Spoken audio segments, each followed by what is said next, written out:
Hi, I'm Adam Zagoria. Welcome to the Big East Report on SNY.TV and zagsblog.com. We're joined today by our good friend Brett McMurphy, national college football writer for CBSSports.com. Brett, how are we doing today, buddy? Good, Adam. Good to talk to you. Hey, thanks for coming on. Let's get right to it. Obviously, the Big East football schools, the 7 of them, held a meeting in New York last night.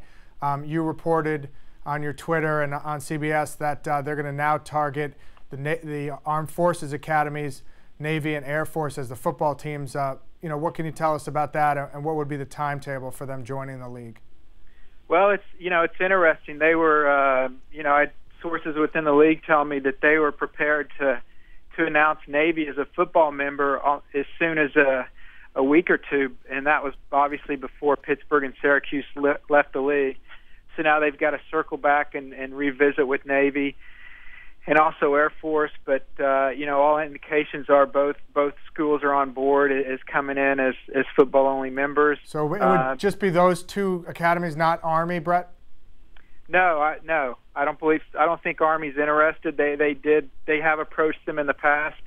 Army, previously was in Conference USA for a little bit, and quite frankly, they weren't very competitive at all. So, having to compete in the Big East, I don't think they're interested in that. They want to keep their independence. Yeah. Navy obviously is looking at it that there's obviously going to be a great divide between the BCS schools and non-BCS schools, and they want to be a part of that.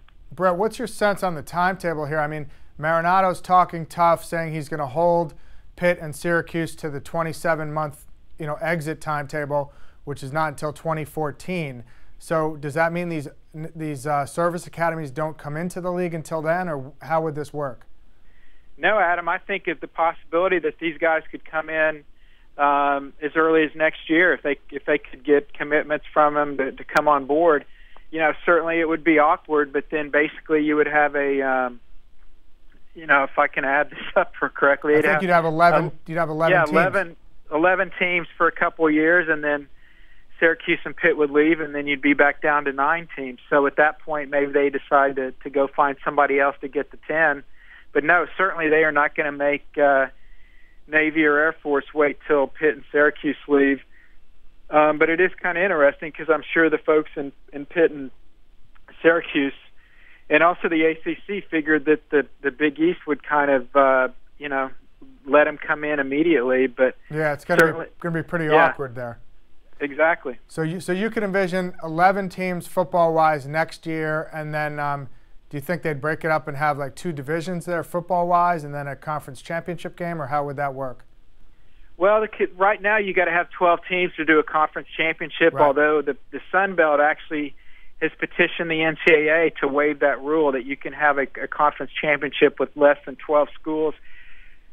Total speculation, but I'm guessing the Big East probably would not want to add a championship game if you're at 11 schools and you're going to be losing 2 schools, because if once you start a championship game, you always want to have one. So if they dip down to 9 members or 10 members, I'm not so certain that they would want to have a championship game. So I think they probably want to hold off on that until they can figure out some long-term stability with the league.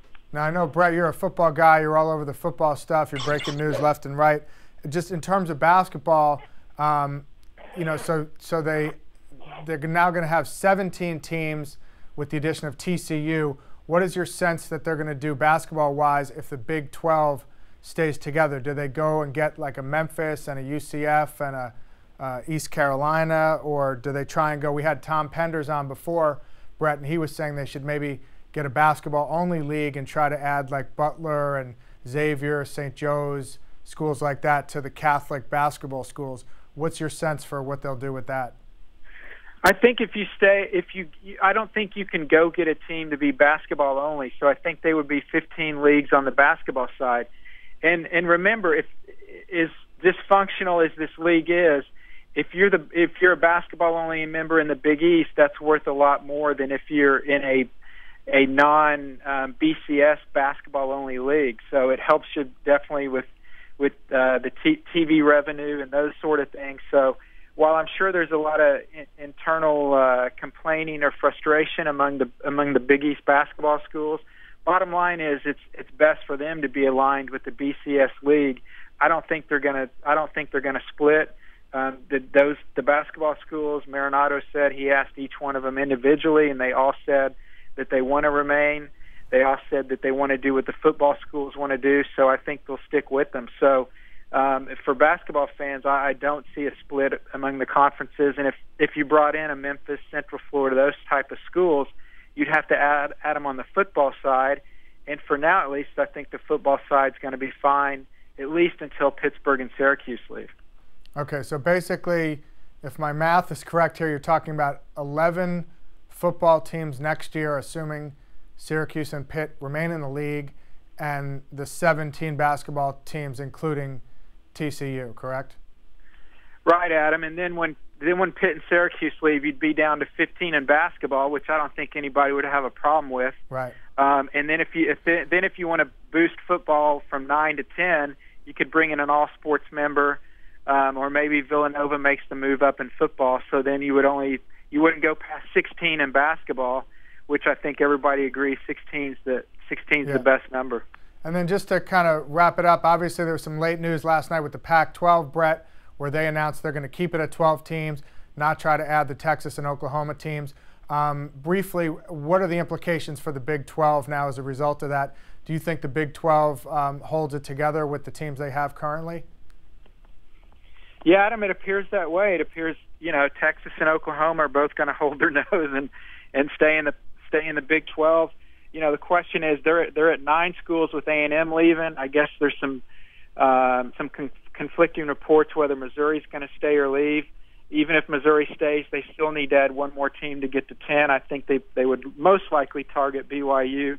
We'll have to see about that. But, the Big 12 is going to stay together. And, certainly for the Big East, I mean, that was huge news last night that the Pac-12 did not expand to 16 teams because if that happened, then, all sorts of things would have hit the fan. And I think it really would have damaged the Big East. But it's funny, after all this stuff happened, the Big East is still alive and standing, at least for another day. Yeah, at least for another day. It'll be weird without Syracuse and Jim Boeheim, that's for sure. He's Brett McMurphy at CBS. You can follow him on Twitter, McMurphy, at McMurphy CBS. He's breaking the news left and right on the football. Thanks a lot, buddy, and we'll check in with you soon. Anytime, Adam. Thank you. Okay, take care. Thanks for watching the Big East Report. Feel free to stay tuned to zagsblog.com for all your conference realignment and recruiting news. We'll see you next time.